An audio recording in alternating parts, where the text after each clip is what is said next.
Hans Goris, onveilige situatie op het kruispunt Tabernakelstraat, Sint-Marcusstraat. Meneer Hans Goris. Sinds vorige zomer is het Krugerplein, zoals de meerderheid het in haar bestuursakkoord zelf neerschrijft, een van de groene kroonjuwelen van Borgerhout. Door de aanpassingen die werden doorgevoerd, doet het plein zijn plaats als sociaal weefsel bevorderde locatie alle eer aan.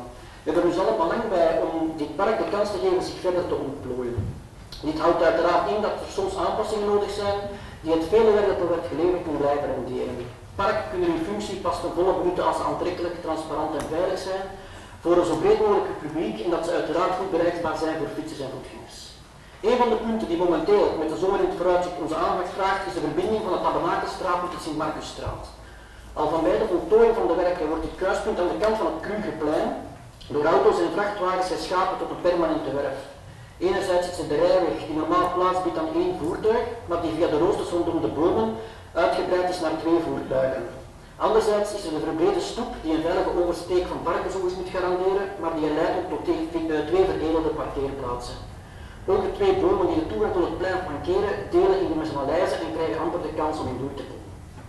Ik zou hiervan de gelegenheid gebruik willen maken om een pluim te geven aan het stadspersoneel die bij elke klacht over dit kruispunt snel en accuraat de situatie komt te stellen, maar het blijft dweilen met de kraan open. Momenteel is de schade aan het wegdek, de voetpaden en de roosters zo groot dat ze nog amper te herstellen zijn.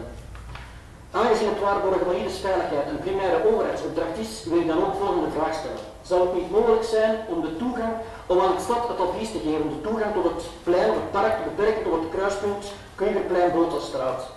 Eventueel door het plaatsen van Amsterdammertjes, als de hulpdiensten het toelaten, en tegelijkertijd de 2 parkeerplaatsen langs links en rechts van de bomen eigenlijk onbruikbaar te maken, want afhankelijk van hoe de wagens zich plaatsen is soms het voetpad niet meer bruikbaar. Het zijn relatief kleine aanpassingen die met de veelvuldige activiteiten die deze zomer in het vooruitzicht staan, het park zijn naam als kroonjuweel verder waardig maken. Dank u. Zijn er andere fracties die wensen tussen te komen?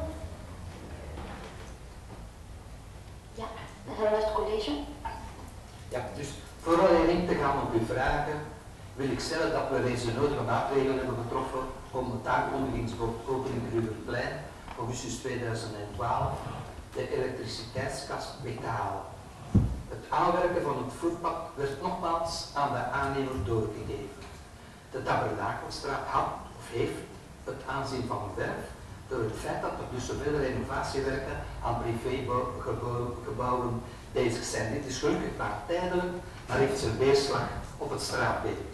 De bomen die de in- en uitgang van de Tabernakelstraat markeren stonden onder druk, gezien de werf in het af- en aanwijden met containers bovenover het tijdelijk ontbreken van de boomkaders. Doch om op uw vragen in te gaan, ik wil eerst wel stellen, op een stoep mag je normaal niet parkeren. Hè. Maar volgende, de wijkcirculatie op het plein en de omgeving van het Krugerpark, die zijn er gekomen naar een intens burenbevraging. En de opgestelde circulatie voldoet voldoende. Tot nu toe heb ik nog geen weet van klachten.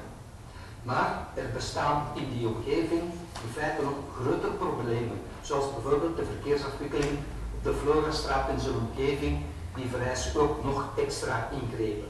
Maar, voor op uw vraag terug te komen, alles wat meer veiligheid geeft, gaan we absoluut steunen. Nu, uw voorstel om de Tabernakelstraat af te sluiten met Amsterdammers betekent dus de straat knippen. Op al onze vragen in verband met het knippen van straten of het enkel richting maken, kregen we tot nu toe nog nooit een antwoord.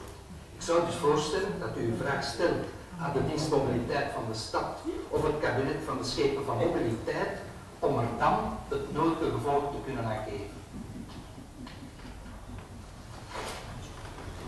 Laatste trouwens, Goris, als u wilt tussenkomen. Ik heb eventueel, dus het kabinet van de schepen mobiliteit zal eens een keer gecontacteerd en als de vraag van het SRIX zou komen, gaan ze dat eventueel onderzoeken. Sorry. Ik zeg trouwens, al hetgeen dat de veiligheid kan verbeteren, volgen wij. Dan gaan we tot de stemming van voorstel tot advies van raadslid Hans Goris. Fractie N-VA? Voor. Fractie CD&V? Onthouding. Fractie Open VLD? Onthouding. Fractie Vlaams Belang? Voor. Fractie SPA Groen. Voor. Fractie PvdA Plus. Voor. Onafhankelijke Luc Moerkerke. Voor.